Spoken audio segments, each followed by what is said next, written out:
Исәнмесез, эфирда яңалыклар вакыты, студияда Лина Хасеншина. Рекордсмен, город Альметьевск, Республика Татарстан. Әлмәт Корбабайлар ясау буенча Гиннес рекордлар китабына керде.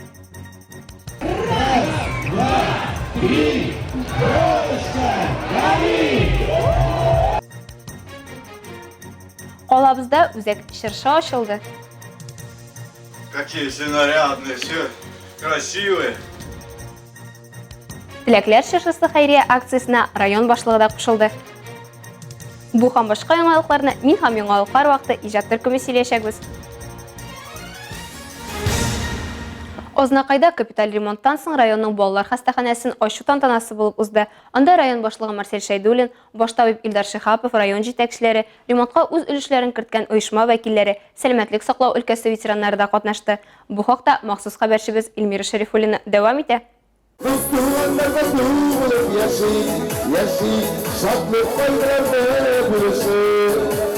Хастахана тышкы яктан ук үзенең заманча һәм матур булуы белән күз явын алып тора.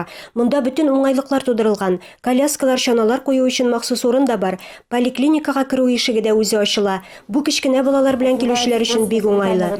Марсель Шайдуллин барлык катнашучыларны сәламләп, изге теләкләрен җиткерде. Ремонт ясауда катнашкан район оешмаларына рәхмәт белдерде. Бүген бик шатлыклы вакыйга барыбыз өчен дә. Аллага шөкер, исән сау ремонтларны тамамладык. Рәхмәт үзебезнең президентыбызга, Рустам Нургалиевичка. Бу инде федераль программа буенча эшләнде. Шулай инде Татнефть җәмгыятенә бик зур рәхмәт, аларның да ярдәме бик зур ие. Район башлыгы гомерләрен балалар сәламәтлеге сагына багышлаган ветераннарга коллективның бүгенге белгечләренә зур ихтирам белән бүләкләр тапшырды. Шул кадәр бүгенге көндә ветераннарны безне чакырып сөендерделәр. Яң итеп ремонтлар ясалган. Бөтен нәрсә яңадан. Сестраларның, врачларның, бөтен коллективның йөзләре көләч. Алар янында эшлисе килеп китте. Биредә эшләүчеләр үзләренә шундый уңай шартлар тудырган өчен җитәкчеләргә, төзүче ремонтчыларга рәхмәтле булуларын белдерделәр. Бер-беребезне поддерживать иттек. Руководствога тоже бик зур рәхмәт. Һәр вакыт безнең просьбаны алар үтәделәр. Бер кайчан да кире какмадылар. Шуңа күрә мин үземнең коллективыма бик благодарна. Илмира Шәрифуллина, Рөстәм Акбаров, яңалыклар вакыты, Луч, Әлмәт телекомпаниясе. Әлмәт шәһәре хәзер Россия Гиннеслар китабында. Узган елларда нефтчеләр башкаласы Корбабайлар башкаласына әйләнде. Пляж территориясендә 1 юлы 79 Корбабай сыны барлыкка килде. Корбабайларның ничек ясалган безнең корреспондент Алсу Амирова да күреп кайтты. Я желаю удачи. Спасибо вам. Салкын һава торышы шәһәр пляжы территориясына иртән үк килүче халыкны куркытмады. Бөтен кеше илһамланып үзенең Корбабайын ясарга тотынды. Альметьевск у нас город рекордсмен, в целом Юго-Восток у нас рекордсмен, и мы решили попробовать, не замахнуться ли нам на рекорд России. Кар, куллар көрәк, аннары борын урынына кишер, сәдәф, төймә, кәләпүш, түбәтәй, кемнең фантазиясе нәрсәгә бай, бөтенесе эшкә җигелде. Кайбер оста куллар кыш бабайларын хәтта ярты сәгать эчендә ясап та куйды. Шунысы кызыклы, бер генә Корбабайда икенчесенә охшамаган итеп ясалган. Һәрберсенең үз исеме, җисеме бар. Монда нинди генә Корбабайлар юк. Без бәләкәй чакта Корбабайларга ботаклар яки сибирке кадап куя идек. Менә бу Корбабайның кулы юк икән, икенче кулы. Әйдәгез аңа Луч телекомпаниясының кулын ясап куябыз. Да. Телекомпания Луч просто выбрала самого красивого снеговика. Кыш бабайларын ясарга чыгучылар арасында Татар гимназиясе коллективы да бар иде. Шулай бергә җыелып, дәрт белән бүгенге бәйрәмгә килдек. Кыш бабайыбыз шуңа да инде безнең күңелебез шат булганга Кыш бабайыбыз матур килеп чыккандыр дип уйлыйм. Россия рекордлар китабының рәсми вәкиле Александр Пересвет махсус һәр Корбабайсын аерым үлчәде. Параметр буенча аның буе кимендә 1 метр булырга тиеш икән. Гомумән 1 сәгать дигәндә 79 Корбабайсыны әзер булды. Шулай итеп Әлмәт шәһәре Россия рекордын куйды. Рекордсмен, город Альметьевск, Республика Татарстан. Организатор, благотворительный фонд Татнефть. Ваши бурные аплодисменты! Алсу Амирова, Тимур Туманов, яңалыклар вакыты, Луч, Әлмәт телекомпаниясе. Кичен исә калабызда рәсми рәвештә үзәк чыршы бәйрәм утларын кабызды. Гадәти булган бәйрәм чарасын безнең иҗат төркеме дә күреп кайтты. Алия Бәйрәмалова дәвам итә. Күргәнегезчә, безнең шыршы булай да матур һәм берничә минуттан соң ул тагын да яктырак булып, тирәенгә балкып торачак.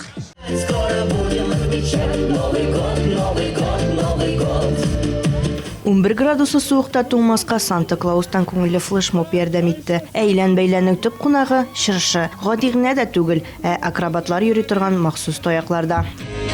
Музыку погромче! Кич буе бәйрәм майданчыгында аниматорлар, иҗат коллективлары эшләде. Кыш бабайлардан тыш биредә төрле хайваннар, мультфильм персонажлары һәм хәтта йөрүче самоварларны да күрергә мөмкин иде. Кунаклар алар белән фотога төшәргә ашыкты. Барлык кунакларда бәйрәмгә гаиләсе, балалары белән килгән иде. Юкка гына программаны Яңа ел гаилә бәйрәме дип атамаганнар бит. Алар үзләренең тәэсирләре белән уртаклаштылар. Вообще классно. То, что устраивают такие мероприятия, вообще классно. Очень хорошо. Спасибо большое главе. Спасибо большое. Поздравляю с Новым годом всех!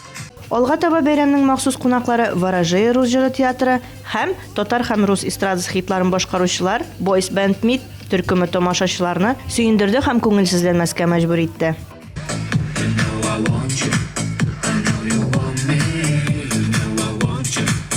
Мондый тылсымлы кичтә Кыш бабайдан башка кая барасың инде? Ул кар кызы белән барысын да якынлашып килүче бәйрәм белән котлады һәм шыршы кабынды.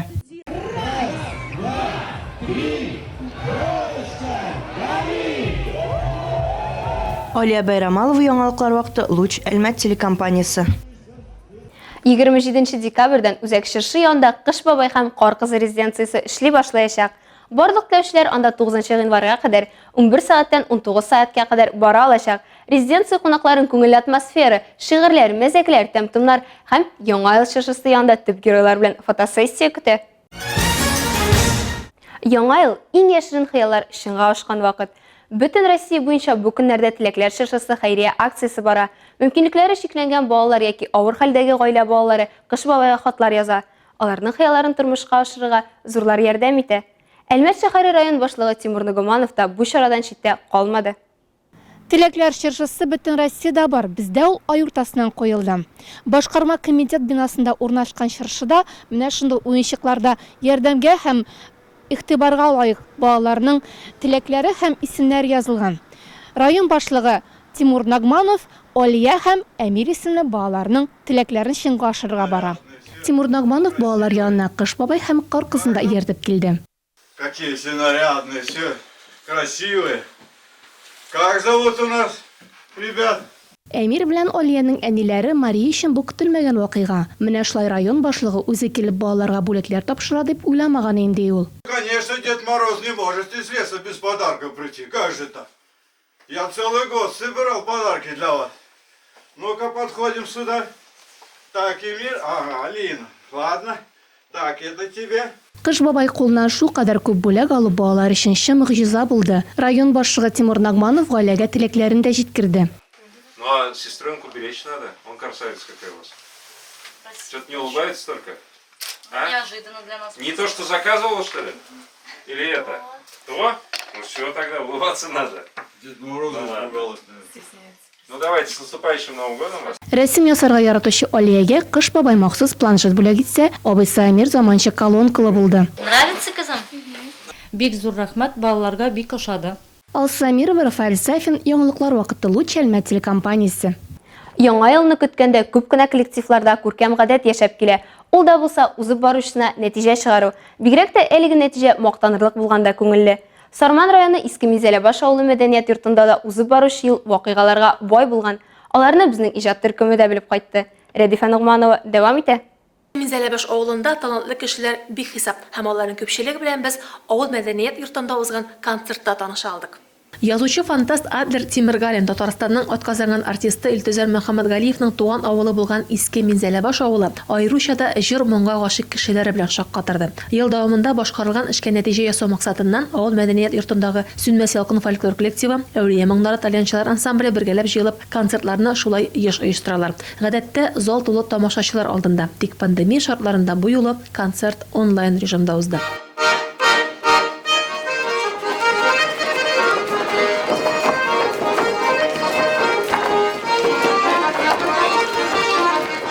Менәвир Галиев һәм Марсель Хәсәнов гомерләрен җәлил технологик транспорт идарәсенә багышлаган кешеләр. Икесе дә яшьтән гармунчылар. Үзешчән коллективта бик рәхәтләнеп йөреп, республика күләмендә узган чараларда актив катнашалар. Беренче гармунны шул укып бетергәч инде мәктәптә шул вакытта бер хөрүм калган идем мин.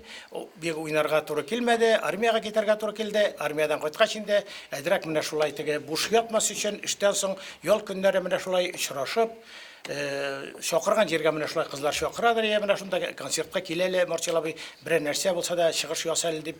Менә шуннан кирип киттем инде менә гармунна да. Әткәй күрше абыйның хромка гармуннар алып бирде. Шул гармунның башта абый белән içinde нәрсәләр бар микән икән сүтеп карадык. Пичак белән.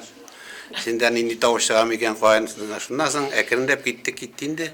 Менәвир ага музыка уен коралларын үз куллары белән ясый да әле. Аның оста кулларыннан төшкән курай һәм кубыз теләсә инде җыенга җан өрерлек була. Biz indi bu folklor ansambllari bilan, talyanchilar ansambllari bilan respublika da tag'in respublikanskiy bütün бәйгеләрдә катнашып, урыннар алып уңышларга ирешәбез инде. Гомумән авыл халкы мәдәният йортында эшләп килүче фольклор коллективларда җырлаучы апа-абыйлар дөньядан тәм табып яшәүнең тере үрнәге дисәк тә хак булыр. Моны Әүлия моңнары талянчылар ансамбле җитәкчесе Рәмзия Йөзлебаева да раслый. Җәлил бистәсе музыка мәктәбе педагогы булган Рәмзия ханым тумышы белән иске минзәлә башта. Авылында бәйрәм концертларында гаиләсе белән чыгыш ясый торгач, авылдашлары сорау буенча ул гармунда уйнарга өйрәтә башлый. Иң мөһиме менә ишен биреп китәсең бит, менә мин киләсе атнага киләм, шушы көйне өйрәнеп бетәсең, видеолар төшерәм, сәдәфләрен шутлап җибәрәм, беренче, икенчегә басасың, аннар 4-кә, 5-кә басасың дип. Алар шуны эшләп киләләр, шундый яхшы төгәл укучылар алар. Рәмзия ханым әле талент гармундарны тергезүне дә тормыш максаты итә. Аның программасы Татарстан президенты Рөстәм Миңнехановка барып җитеп, аңарда яклау таба. Шулай итеп, республиканың музыка уку йортлары һәм мәдәният учреждениеләренә 100 талент таратыла. Бүген шуларның берсендә иске минзәле башлалар да уйный. Рәдифа Нугманова, Вадим Тарасов, яңалыклар вакыты, Луч Әлмәт телекомпаниясе. Бу сезгә җиткерәсе соңгы мәгълүматыбыз иде. Мин Лина Хәсәншин һәм монтаж операторы Олия Бәйрәмалова сезнең белән сау булашабыз. Исән-имин булыйк.